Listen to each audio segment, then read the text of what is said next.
Bonjour, bonsoir de partout où vous nous suivez. Nous sommes très heureux de venir encore aujourd'hui auprès de vous dans le cadre de notre programme d'édification, d'études bibliques, d'enseignement que nous sommes en train de poursuivre depuis. On a commencé depuis que le confinement avait commencé, depuis que ces virus de Corona Covid-19 avait commencé à sévir le monde. Alors, nous avons commencé par l'inspiration du Saint-Esprit, ces programmes, et nous bénissons Dieu pour les témoignages qui viennent. Nous bénissons le Seigneur pour tout ce qu'il est en train de faire avec nous au travers de ces programmes. Alors, je vous souhaite la bienvenue, vous qui êtes déjà connectés. Excusez-nous pour ces retards de quelques minutes, 5 minutes de retard. La connexion était en train de poser un petit souci. Les temps de pouvoir fixer afin qu'on ait un bon flux. Et je crois que là, on a un très bon flux. Ceux qui sont déjà connectés, faites-moi signe que le flux est bon. Le flux est bon, le son est bon. Et on poursuit. Alors, partagez la vidéo, invitez les amis à se joindre à nous et ensemble nous allons avancer pour étudier les Écritures. Alors là nous sommes, je salue Maman Wiva à partir des États-Unis, je salue Maman Gertrude, je salue Victor Lonzo, je salue Abraham David Lokessa. Je salue Mouk Malabaskin, Cédric, Dieu te bénisse d'être là aujourd'hui avec nous. Lux Agathe, Antonio, que Dieu te bénisse pour ta fidélité. Mon frère Francesco Ilunga, que Dieu te bénisse d'être là avec nous. Et je salue aussi, qui d'autre? Divine Grâce Nzenge à partir de l'Afrique du Sud. Que Dieu te bénisse, Divine, d'être de la partie aujourd'hui. Qui d'autre est là? Qui d'autre est là? Il y a Brisine Bazola, que Dieu te bénisse. Alors nous sommes là tous ensemble pour étudier les Écritures, parcourir verset après verset pour comprendre ce que le Seigneur a prévu pour nous, ce que le Seigneur veut faire avec nous. Alors nous sommes dans notre série « Oh, je te salue » Christophe Kalenga. Christopher, que Dieu te bénisse. Keoli Liwoke, aidez-moi à partager la vidéo, à inviter les amis à se joindre à nous parce que nous avons déjà commencé notre programme. Partagez, partagez, partagez. Invitez les amis, yes. Ok, Maman Pasteur Jean-Abraham David, bienvenue Maman Pasteur. Nous sommes heureux d'avoir au milieu de nous des hommes de Dieu, des serviteurs de Dieu. Et c'est très important, ça nous aide énormément. Vous savez, il y a quelque chose que j'aime avec les choses de Dieu, c'est que il n'y a personne qui connaît le tout et il n'y a personne qui maîtrise tout. Et ce qui fait que la Bible le dit, le faire aiguise le faire. Et c'est lorsque nous sommes là, nous sommes suivis par les hommes de Dieu, les servantes de Dieu, les enfants de Dieu. Ça permet à ce que là où quelque chose n'était pas correctement présenté, que les remarques qui sont faites, non, ici, il fallait peut-être présenter de cette façon. Et ça nous aide à aiguiser davantage notre enseignement, ça nous permet de bien fignoler cela pour que ça soit une bénédiction pour le peuple de Dieu.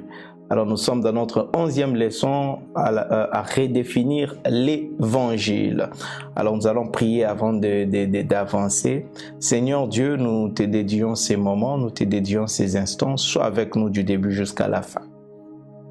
Père, que ton esprit nous conduise en toute sagesse et intelligence. Que cette parole apporte la vie, la guérison au nom de Jésus. Amen. Amen. Amen. Alors, nous sommes en train de redéfinir l'évangile. Partagez, partagez, partagez, invitez les amis. Nous sommes en train de redéfinir l'évangile. Comme nous l'avions dit, l'évangile, c'est ce que Jésus-Christ est, c'est ce que Jésus a fait, c'est ce que Jésus a enseigné.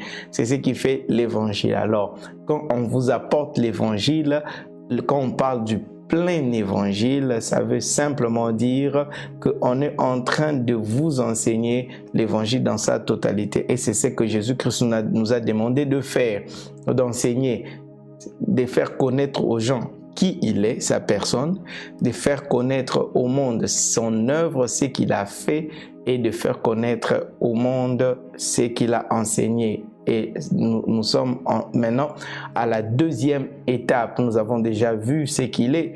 Maintenant, nous sommes en train de voir ce qu'il a fait. Et en étudiant ce qu'il a fait, nous avons commencé la première séance. Nous avons parlé de la première chose qu'il a faite, c'est qu'il a détruit les œuvres du diable. Deuxièmement, il nous a délivrés. C'est ce qu'on avait vu hier. Il nous a délivrés du diable et il nous a délivrés du péché. Alors aujourd'hui, nous voyons le troisième point. Qu'est-ce que Jésus a fait? Il nous a guéris. Jésus nous a guéris. Jésus nous a guéris. Ça, c'est la troisième œuvre de Jésus-Christ. Et c'est ce que nous sommes censés enseigner. Nous devons enseigner aux gens que Jésus a détruit les œuvres de Satan. Jésus a détruit, nous a délivrés de l'ennemi de Satan et il nous a délivrés du péché. Et troisième chose que nous devons savoir, que le monde doit savoir, que les disciples doivent savoir, c'est que Jésus nous a guéris, il nous a guéris. Alors je veux lire dans Ésaïe 53 verset 5. Ésaïe 53 verset 5, la Bible déclare ceci: mais il était blessé pour nos péchés, brisé pour nos iniquités. Le châtiment qui nous donne la paix est tombé sur lui. Et c'est par ses meurtrissures que nous sommes guéris. Autrement dit, c'est par ses douleurs que nous sommes guéris. Autrement dit, c'est par ses blessures que nous sommes guéris. C'est par ses meurtrissures que nous sommes guéris. Jésus est mort à la croix pour nous guérir. Il a assuré notre guérison. Quand on parle de la guérison ici, particulièrement, je suis en train de parler de la guérison du corps, de la guérison des maladies. Il nous a guéris de nos maladies, toute forme de maladie. Écoutez quelque chose, une vérité que vous devez savoir, c'est que notre guérison appartient au passé. Lorsque la maladie te touche aujourd'hui, ce n'est pas une guérison que tu es en train de vouloir créer, mais c'est une guérison qui est déjà en provision pour toi parce que Christ l'a déjà fait. Et tout ce que tu as à faire, c'est d'aller puiser, d'aller prendre cette guérison et de t'en approprier. Et ton corps, peu importe la maladie qui attaque ton corps sera restauré, ton corps sera guéri. Jésus s'est chargé de toutes nos maladies. Il n'y a pas une seule maladie qui soit en dehors de la portée de la main de Dieu. Oh, je sens déjà l'onction de la guérison ce soir en ces lieux. Et je prie et je déclare au nom de Jésus que avant qu'on atteigne la fin de ces programmes, les malades seront guéris. Si tu es malade, sache que avant qu'on ne dise Amen au programme d'aujourd'hui, tu vas expérimenter la guérison dans ton corps. Tu vas expérimenter la guérison au nom puissant de Jésus. Et à la fin, nous allons faire une prière de guérison, une prière pour la restauration de nos corps, de nos âmes, et une prière de provision pour la santé dans les jours à venir, dans les années à venir. Parce que l'apôtre de Dieu, le pasteur Jacques-André Vernon a dit un jour, mieux vaut faire les prières préventives car les prières curatives coûtent cher. Alors nous allons aujourd'hui imposer la guérison dans nos corps. Nous allons imposer la guérison. Alléluia. Parce que Jésus-Christ a porté nos maladies. Nous ne devons plus être assujettis par la maladie. Alors, avant d'aller plus loin dans notre exposé de ce soir, dans la proclamation de l'évangile de ce soir, j'aimerais que nous puissions comprendre qu'est-ce que la maladie. Qu'est-ce que la maladie? qu'est-ce que la maladie. Alors, retenez ceci, si vous ne saviez pas ou si vous le saviez, alors je vous présente encore pour que vous compreniez qu'est-ce que la maladie. Retenez ceci, la maladie, c'est la mort programmée. Toute maladie est une mort programmée. Je répète, toute maladie est une mort programmée. Autrement, je peux dire, toute maladie est le début de la mort. Le début de la mort. Donc la maladie n'est rien d'autre qu'une maladie programmée, un peu comme on programme une bombe. Vous savez, quand on a programmé une bombe et puis le compte à rebours a commencé, jusqu'à ce que l'instant T arrive et puis la bombe saute, boum. Mais quelqu'un peut venir aussi pour, comment dire, désactiver. Il peut désactiver le comptage et puis la bombe n'explose pas. Alors la maladie, c'est ces processus-là qui commencent. C'est déjà une mort qui a commencé. Et si on ne stoppe pas comment dire, ce dispositif-là, si on ne stoppe pas la maladie, elle va conduire à la mort totale du corps. Donc, alors, qu'est-ce qui se passe? Quand la maladie entre dans le corps, le but de la maladie, ce n'est pas de t'affaiblir. Non, la maladie entre dans le corps pour tuer. La maladie n'a pas 2, 3, 4 objectifs que d'apporter la mort. Comprenez? La maladie vient pour te tuer. C'est pourquoi j'ai dit que la maladie, c'est le début, c'est la mort programmée. Donc, il y a déjà une mort programmée. La maladie, quand elle vient, c'est pour que tu meurs. Et si on ne stoppe pas cette maladie-là, tu vas mourir. Tu vas mourir. Alors, cela peut commencer dans une partie du corps, mais le but n'est pas seulement de rester dans cette partie. Quand la maladie t'attaque, le but de la maladie, c'est pas tellement d'attaquer une partie de ton corps, mais le but, c'est de détruire tout ton corps jusqu'à ce que ton corps meure. Ça, c'est la maladie. C'est pourquoi vous ne devez jamais prendre la maladie à la légère. Ne prenez jamais la maladie à la légère parce que la maladie, c'est la mort programmée. Quand tu es malade, sache que la mort, il y a une mort qui est programmée et cette maladie est venue pour te conduire jusqu'à cette mort-là. Et tu dois t'opposer à cela, tu dois faire tout ce qu'il faut, tout ce qui est à ton pouvoir pour arrêter cette maladie-là. C'est pourquoi nous allons dans les hôpitaux, c'est pourquoi nous prions pour les malades. Alors ne prenez jamais les maladies à la légère. Lorsque tu sens ton corps commencer à te déranger dans un aspect ou dans un autre, frère, ne dis pas simplement que non, bon, ça va passer. Non, il faut faire quelque chose. Une fois tu sens que ton corps n'est pas normal, il y a quelque chose qui te dérange, arrange-toi de faire quelque chose. Soit tu t'élèves dans la prière pour chasser cette maladie, soit tu vas à l'hôpital pour t'examiner et savoir qu'est-ce qui ne va pas. Ne sois pas là et dire non, ça va passer. Beaucoup sont morts à cause de la négligence. Ne dis pas que ça va passer. Non, ça ne va pas passer.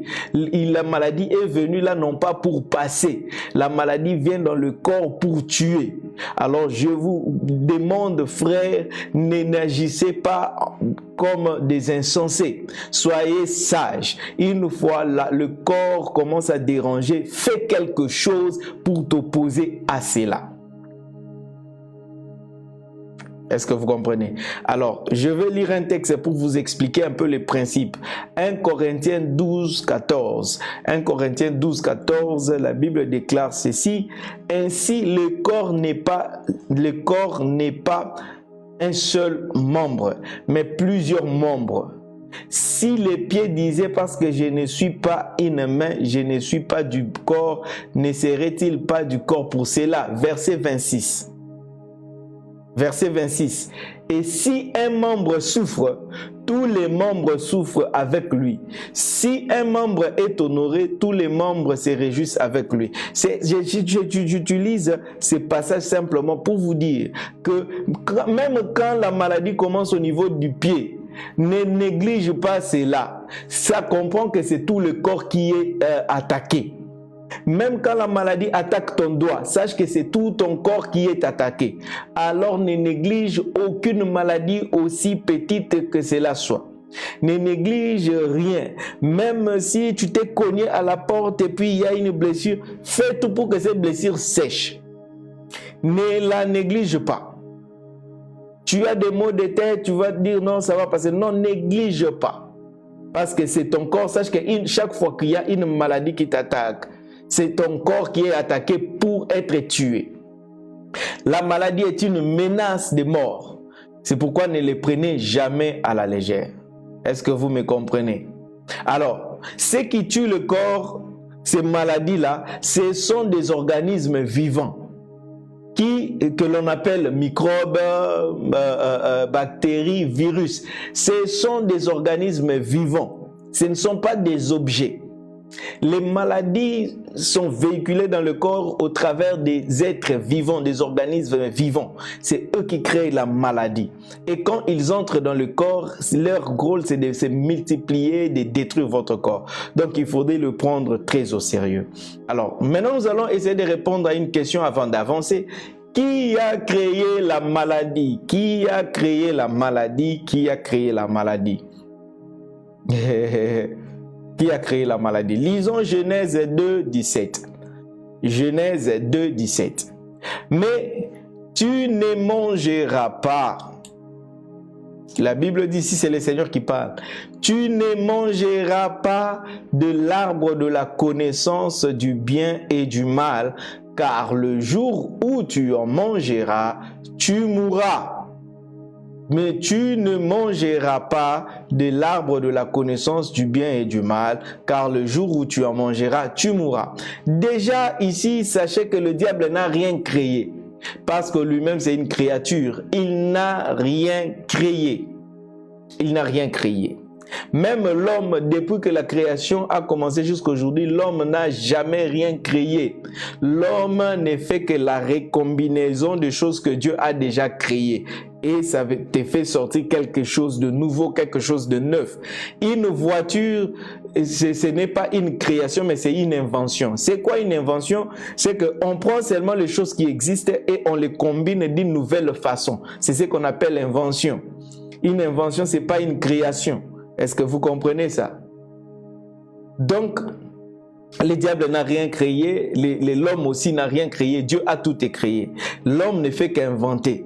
Et le diable aussi invente. Et l'invention, c'est quoi? C'est la combinaison de choses que Dieu a déjà créées. Et une mauvaise chose, c'est la mauvaise combinaison de choses que Dieu a créées. Une chose qui fait du bien, c'est la bonne combinaison de choses que Dieu a créées. Alors, déjà, parce que nous sommes en train de parler qui a créé la maladie, il faudrait commencer par dire qui a créé la mort. Parce que la maladie, le but de la maladie, c'est de conduire à la mort. Maintenant, il faudrait d'abord définir la mort. Et nous saurons maintenant d'où est venue la maladie. La maladie conduit à la mort. La mort a été créée par Dieu. Parce que Dieu a créé la mort avant même qu'il ne crée l'homme.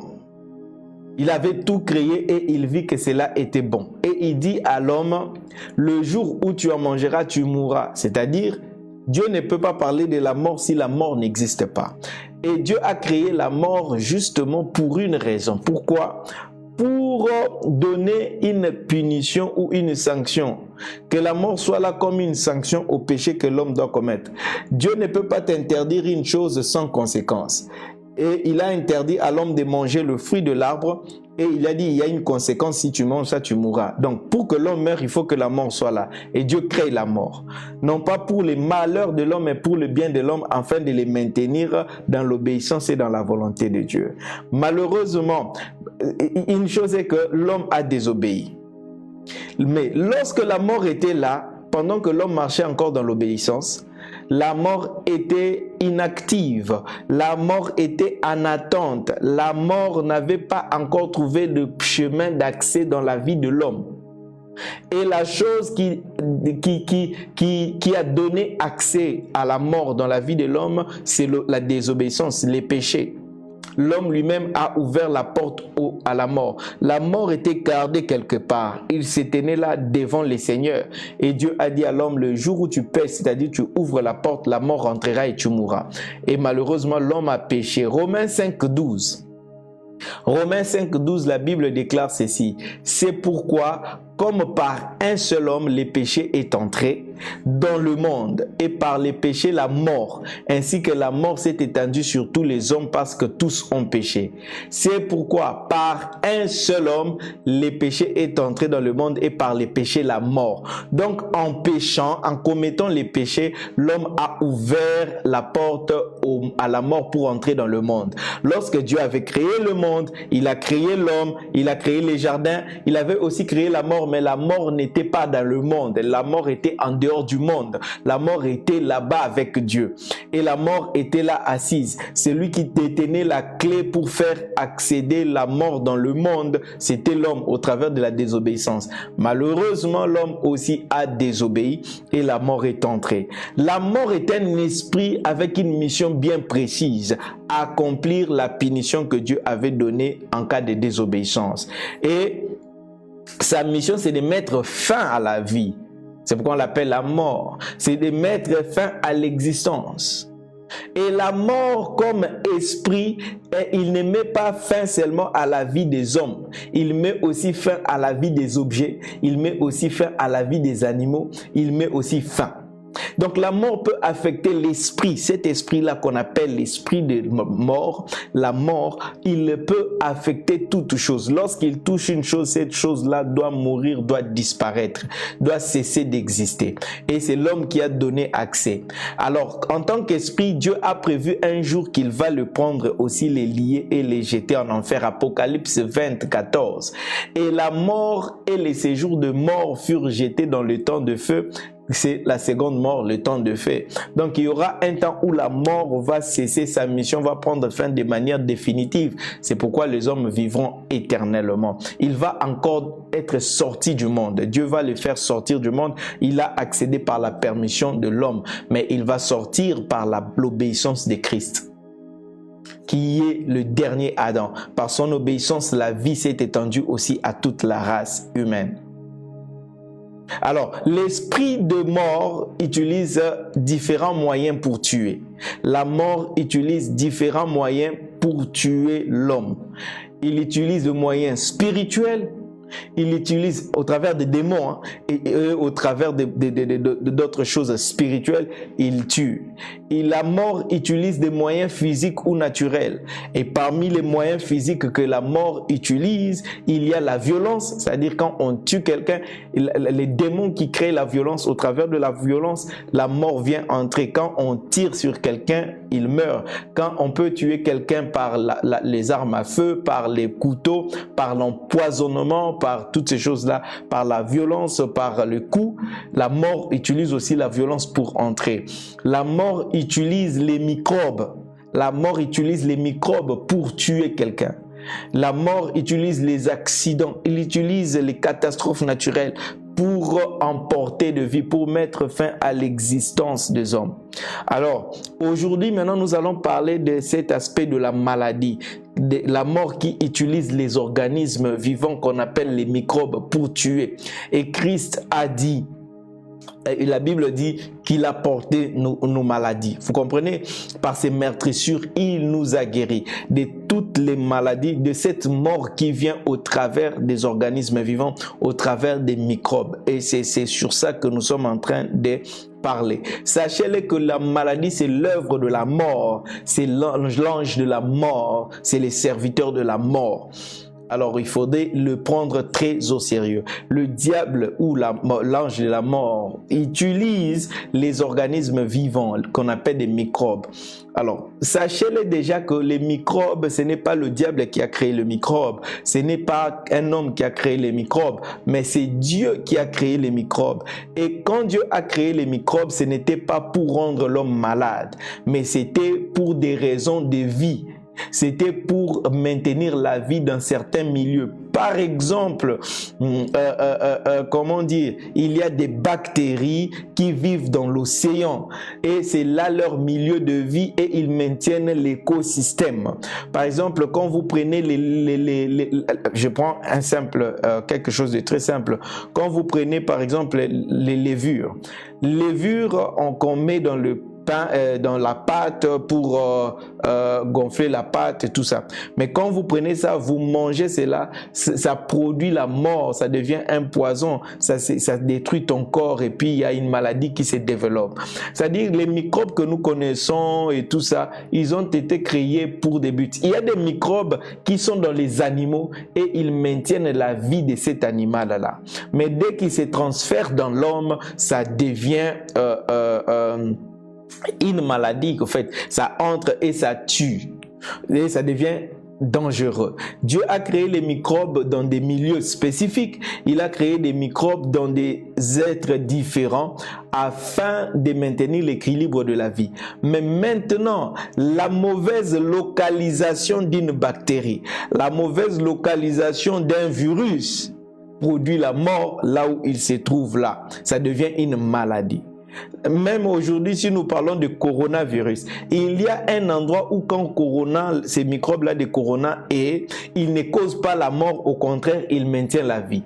Mais lorsqu'on l'enlève de son milieu naturel où Dieu a voulu qu'il soit, et puis ces microbes viennent maintenant entrer dans l'homme, ça devient un agent destructeur et ça détruit. Alors, c'est comme ça.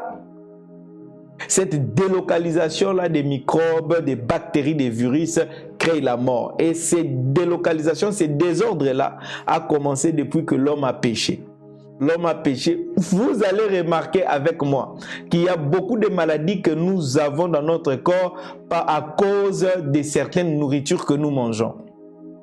Mais au début, déjà dans les jardins d'Éden, l'homme n'avait pas, par exemple, l'autorisation de manger la viande, de manger les animaux. Mais aujourd'hui, on vous dira que coronavirus est venu du pangolin parce qu'on a voulu manger les pangolins. Il y a beaucoup de maladies qui viennent de chauves-souris aussi. Mais au début, l'homme ne mangeait pas la viande. L'homme était végétarien. Je crois qu'il y avait un temps prévu par Dieu pour qu'il commence à manger la viande.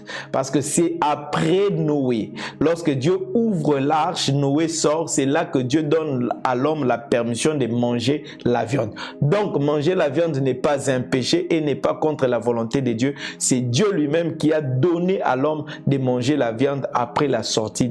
Et il y a beaucoup de conditions là-dessus. Alors, donc, comprenez que c'est Dieu qui a créé les microbes, mais pas pour donner la maladie, mais pour vivre dans leur milieu naturel. Et les déplacements de ces milieux-là fait en sorte que c'est ce qui devient des maladies. Et la mauvaise combinaison de choses crée la maladie. Un autre exemple, Dieu n'avait pas créé les animaux pour être élevés de la manière dont on les élève aujourd'hui. Ce n'était pas dans les plans de Dieu. Ça, c'est les choses que l'homme fait et c'est contre la nature. L'élevage à la manière dont ça s'est fait. Et c'est pourquoi beaucoup de maladies aussi viennent de ces animaux-là qu'on élève de la mauvaise manière. Beaucoup de maladies aussi viennent des plantes qu'on est en train de planter de la mauvaise manière. Dieu n'avait pas prévu qu'on utilise des produits chimiques qu'on utilise aujourd'hui dans la culture et toutes les modifications génétiques qu'on produit sur les aliments qu'on mange, et c'est ce qui crée la maladie. Tout ça, c'est l'homme. Mais si nous restions simples à faire les choses simples, je crois qu'on n'aurait pas beaucoup de maladies. Mais la vérité est que on a des maladies. Maintenant, voyons les causes des maladies. Les causes des maladies. Qu'est-ce qui fait que les microbes entrent dans mon corps? Qu'est-ce qui fait que je tombe malade? Qu'est-ce qui fait que je sois malade et puis je meurs de ça? Les causes de la maladie, la première cause de la maladie, avant de parler de la solution, parlons de la cause. La première cause que je donne de la maladie, c'est la mauvaise hygiène de vie. Si vous avez une mauvaise hygiène de vie, vous êtes en train de vous exposer à la maladie et ne vous étonnez pas d'être malade. Ça, rien, Dieu ne peut pas empêcher à la maladie de tuer ou de prendre place dans la vie de quelqu'un qui a une mauvaise hygiène de vie. Dieu n'a pas, et souvent ces maladies qui ont trait à la mauvaise hygiène de vie se traitent très facilement par la médecine. Dès que vous allez voir un médecin, c'est résolu. Dès que vous allez voir un médecin, on arrange ça. À moins que vous laissiez la maladie prendre beaucoup de temps et endommager sérieusement votre corps pour que la médecine se trouve incapable de faire.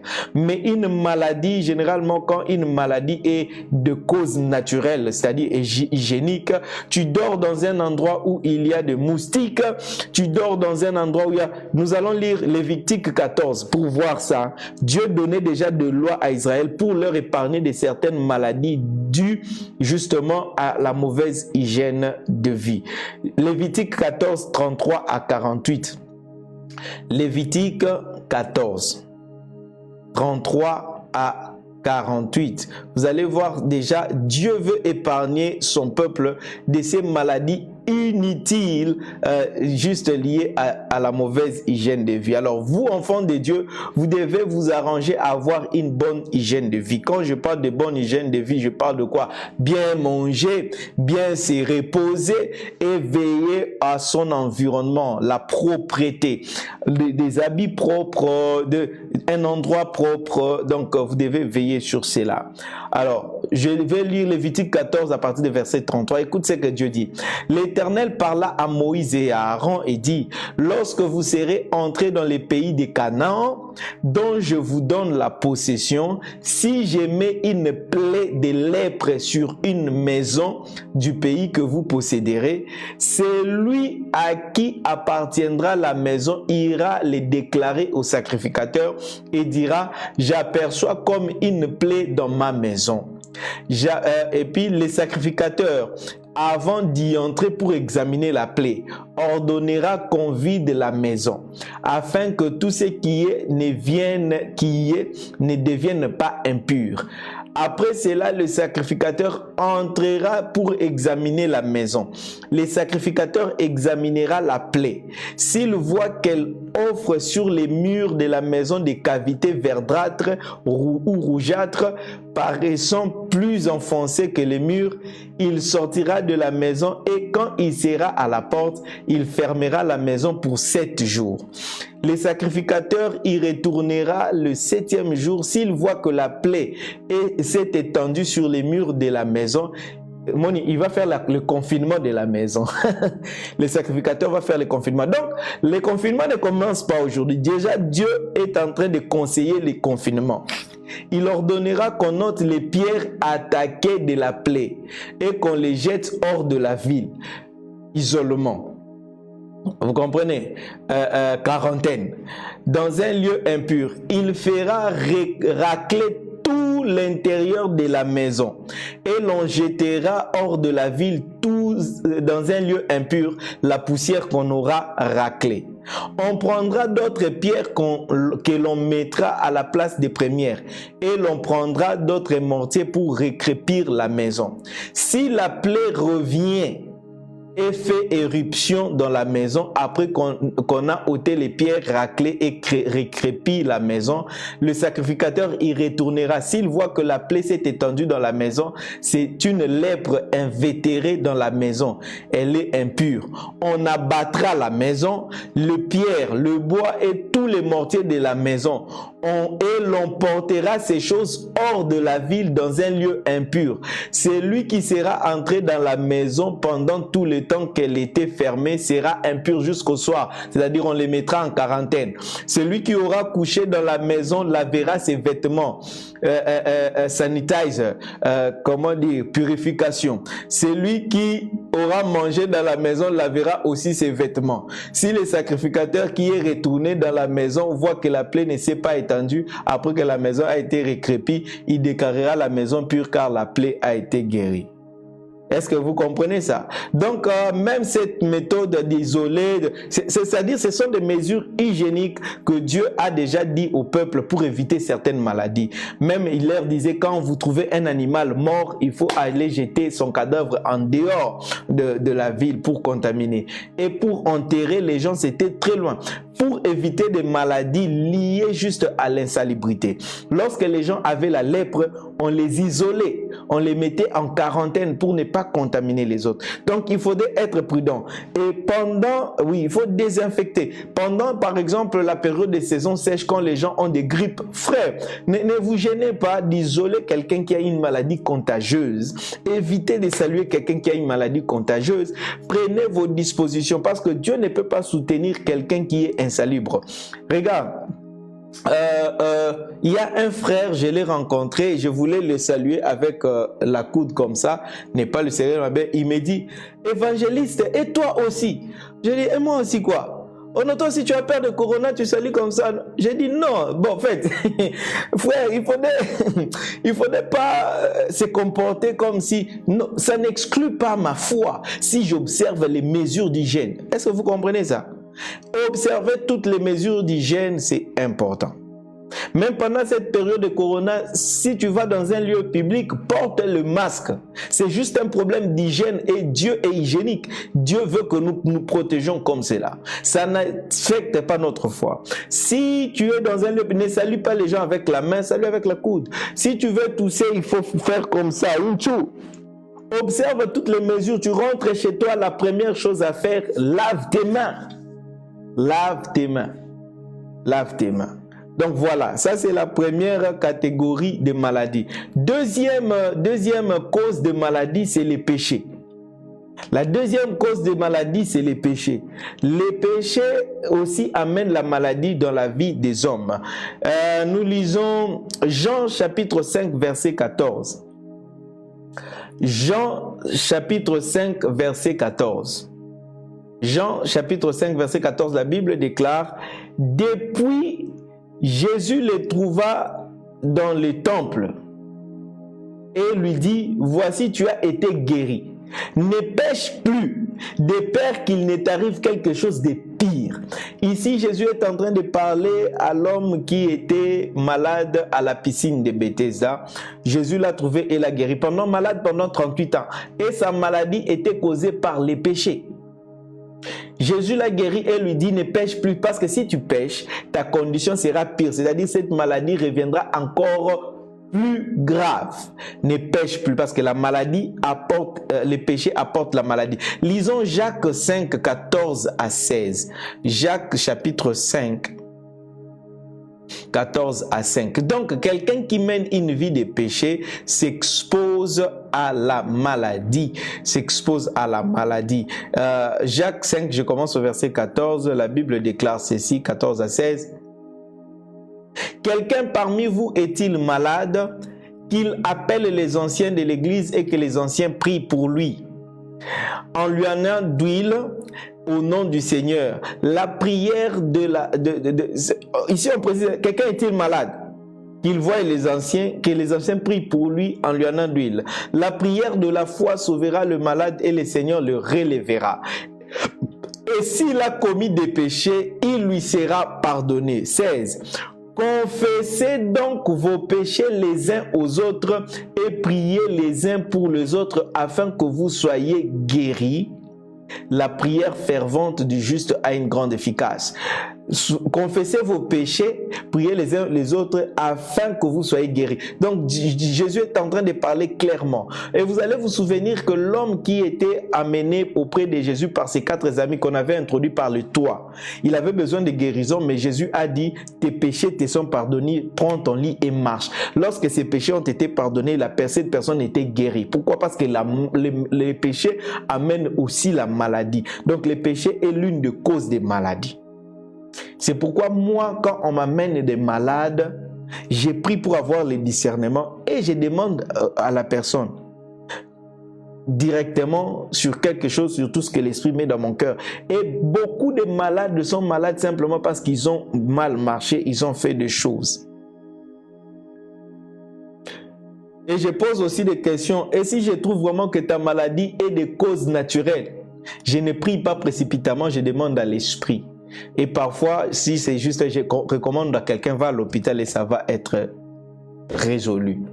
C'est comme ça l'apôtre Paul, le jour où Timothée l'a appelé au téléphone, il a dit, papa, je suis malade, mon estomac me dérange. L'apôtre Paul, au lieu de prier, Seigneur, guéris Timothée, il dit à Timothée, Timothée, pour ton problème d'estomac là, je vais le dire autrement, Timothée, pour ta maladie d'estomac, prends un peu de vin et un peu de l'huile. C'est comme ça quand quelqu'un vient me dire, j'ai la malaria, j'ai pris pas directement, je lui dis, va prendre les produits et je prie pour lui. Je dis, mais va prendre les produits.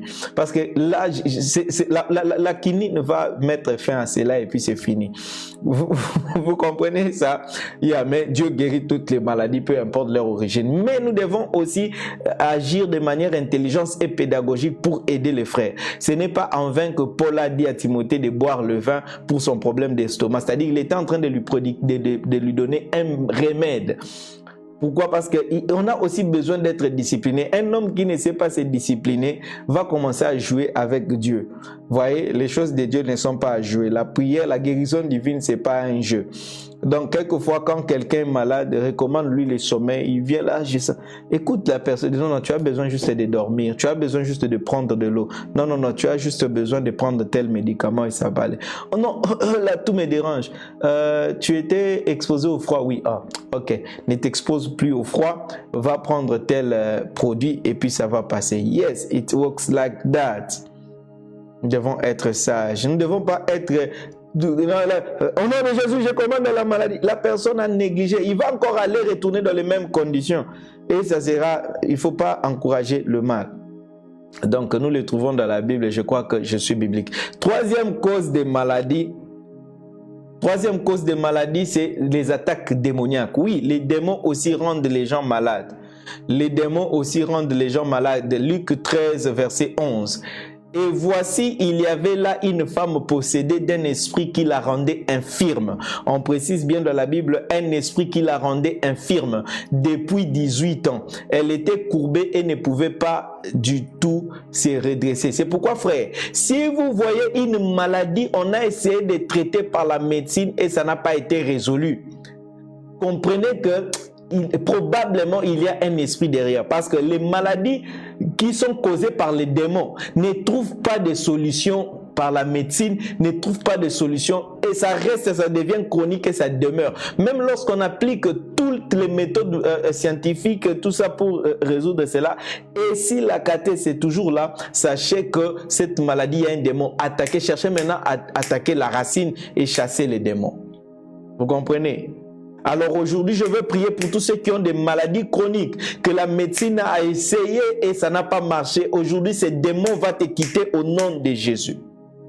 Cet esprit qui t'impose cette maladie va te laisser au nom puissant de Jésus.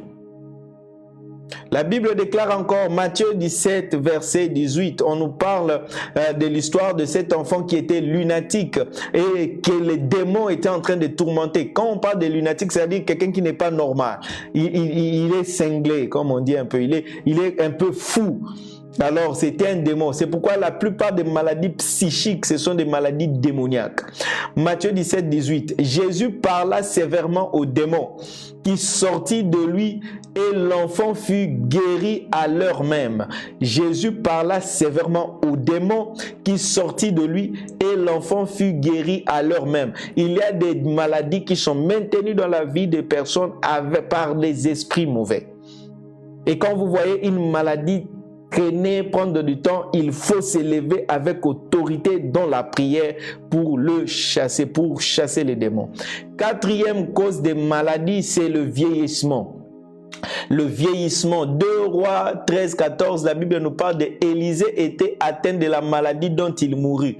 Élisée était prophète et la maladie qui a attrapé Élisée et qui l'a amené à la mort, c'est le vieillissement. Quand le corps vieillit, les maladies viennent. Ce n'est pas un démon, ce n'est pas les péchés, ce n'est pas la mauvaise hygiène de vie, mais c'est simplement l'âge. C'est comme ça quand quelqu'un commence à prendre l'âge, les yeux, les choses qu'il lisait simplement, les yeux commencent à lui jouer des tours. sourd. Il ne voit plus bien, il doit porter des lunettes. Frère, il n'y a pas de problème à commencer à porter des lunettes. Ce n'est pas un manque de foi. Vous comprenez? L'âge vient et ça porte les lunettes. Hein? Quand on commence à atteindre 45, 50, on tend vers les 50, les yeux déjà commencent à être affectés.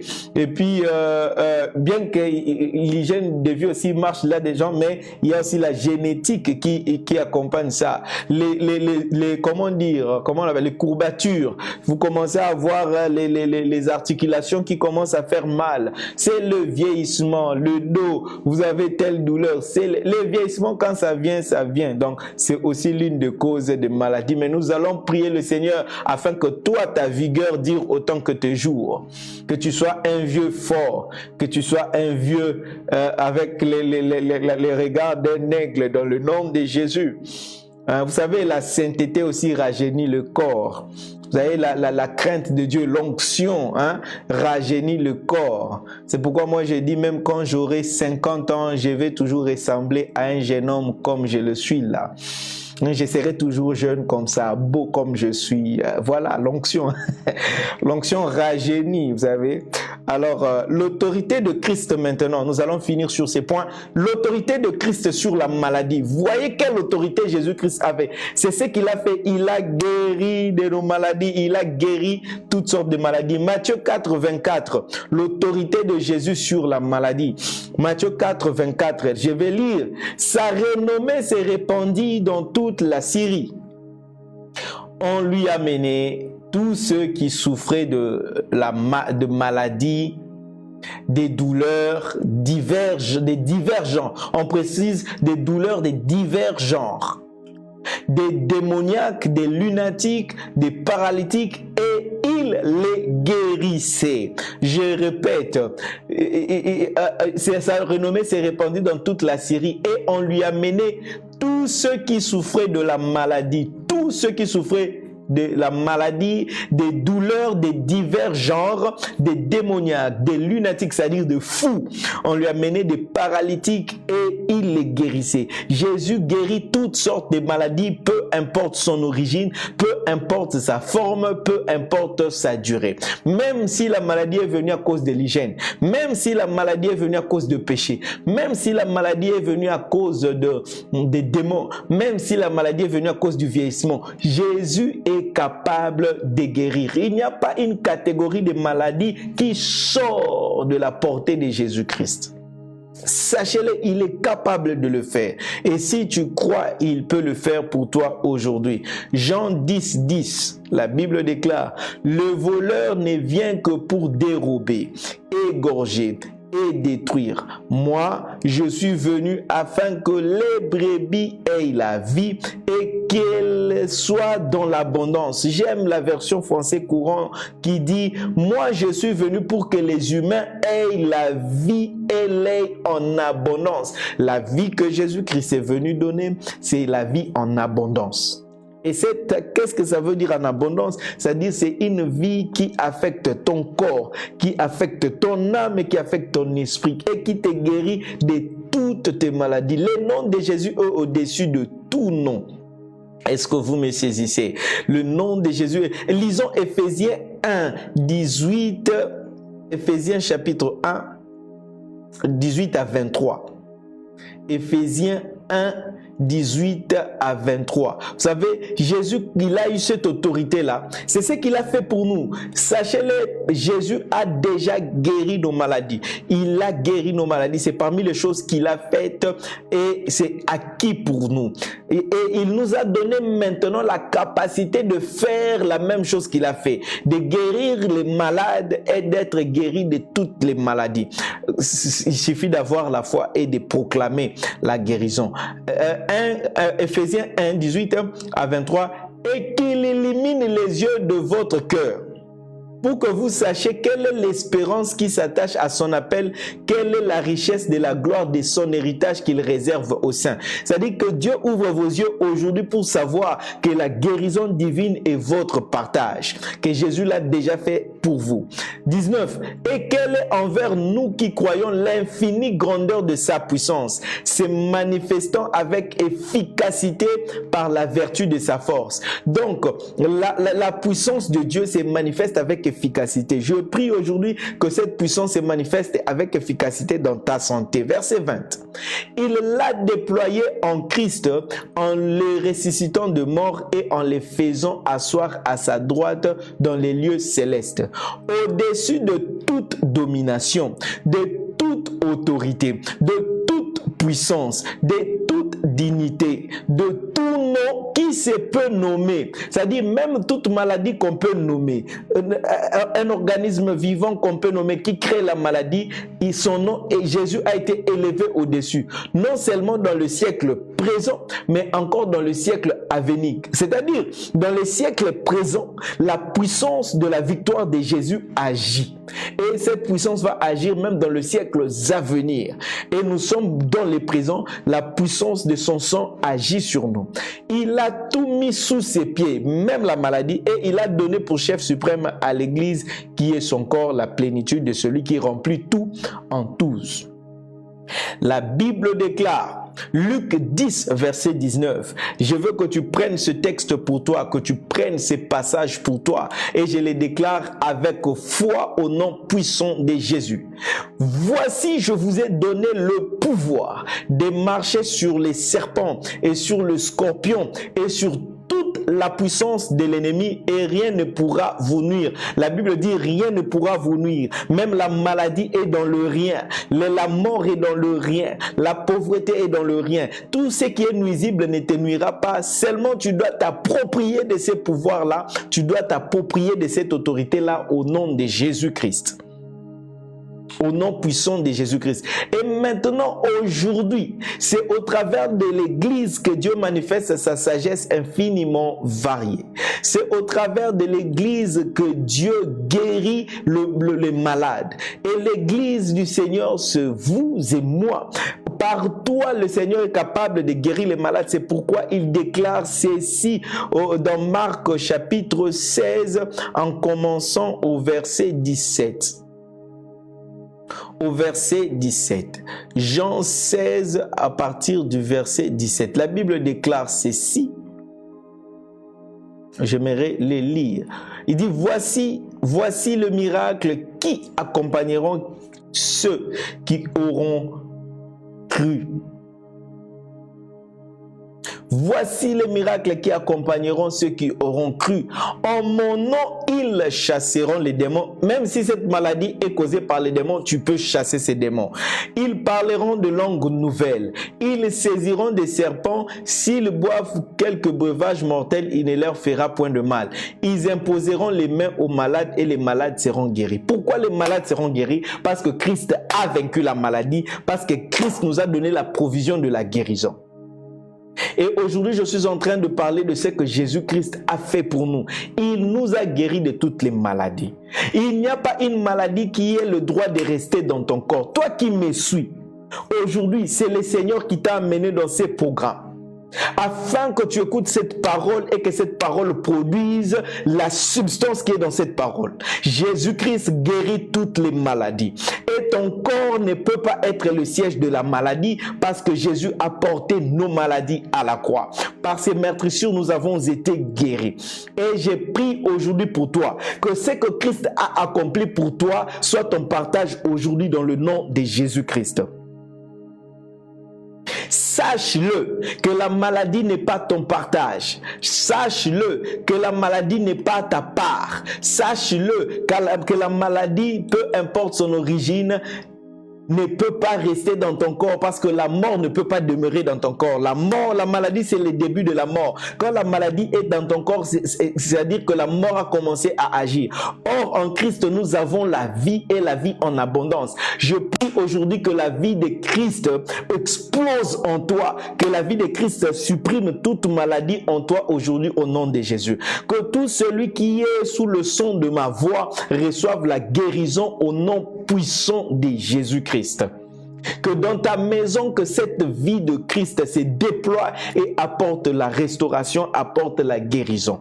Je prie maintenant au nom de Jésus, Christ qui nous a délivrés, Christ qui a détruit le diable, Christ qui nous a guéris, que son œuvre soit complète aujourd'hui dans ta vie au nom de Jésus. S'il y avait un démon qui t'imposait une maladie, s'il y avait un démon, un esprit mauvais qui t'est lié, condamné à une douleur qui a duré, j'ai pris parce que Jésus guérit toutes les maladies, que la main de ce Seigneur que j'invoque maintenant, la main de mon Dieu, que la main de Jésus-Christ te touche maintenant là où tu es et que cette douleur quitte.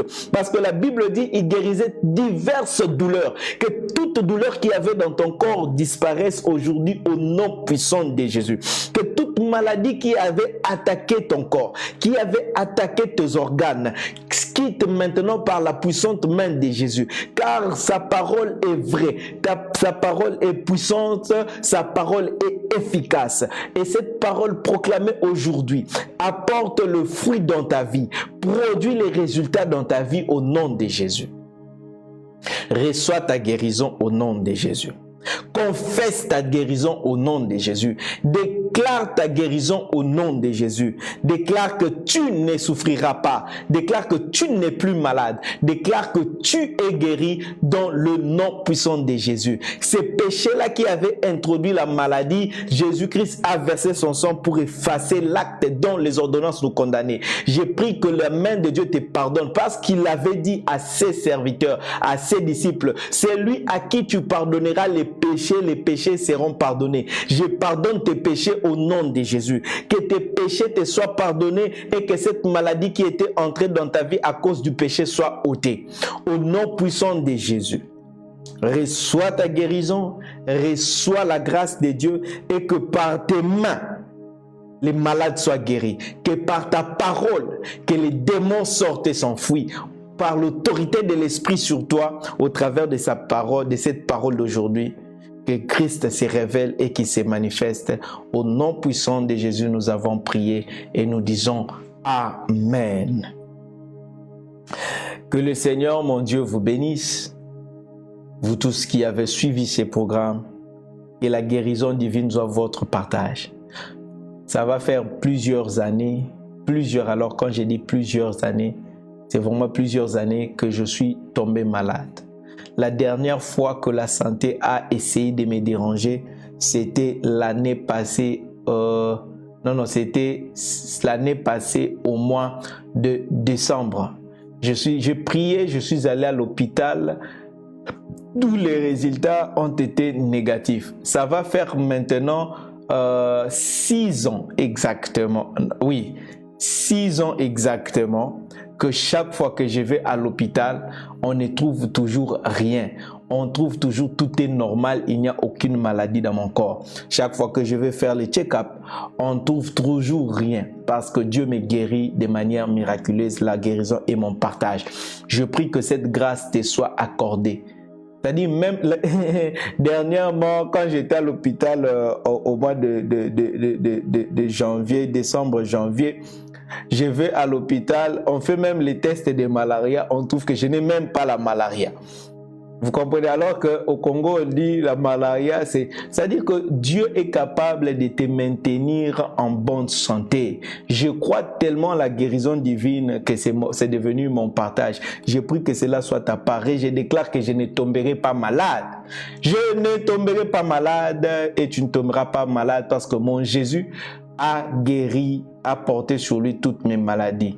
Et toi aussi, peu importe ce qu'il y a, mais que cela ne soit pas une autorisation pour vivre dans les désordres, pour ne pas respecter les gestes et barrières. Non, je respecte tous les gestes et barrières. Je respecte bien que je ne tombe pas malade. La maladie ne me dérange pas. Donc, mais je respecte. Il faudrait vivre un homme pieux et juste. Que le Seigneur vous bénisse encore. Nous allons nous revoir demain à 21h pour continuer la 12e leçon. Et nous allons clôturer cette semaine avec cette partie et nous allons entamer la partie que j'aime le plus. Qu'est-ce que Jésus a enseigné? Que le Seigneur vous bénisse. Suivez-nous sur YouTube, suivez-nous sur Facebook et faites préparer vos questions parce que nous aurons 2 sessions de questions et réponses cette semaine. J'ai reçu beaucoup de questions. J'ai envie déjà de commencer à répondre, mais voilà. Donc, mais j'appuie sur le frein. Merci pour ceux qui s'aiment dans ces ministères, qui envoient leurs offrandes, qui nous permet de toujours avoir la bonne connexion, d'avoir toujours de l'électricité, d'avoir tout le moyen qui nous permet de bien vous servir. Que Dieu vous bénisse abondamment. Nous allons nous revoir demain. Pour aujourd'hui, portez-vous bien et que Dieu soit avec vous. À demain. Bye bye.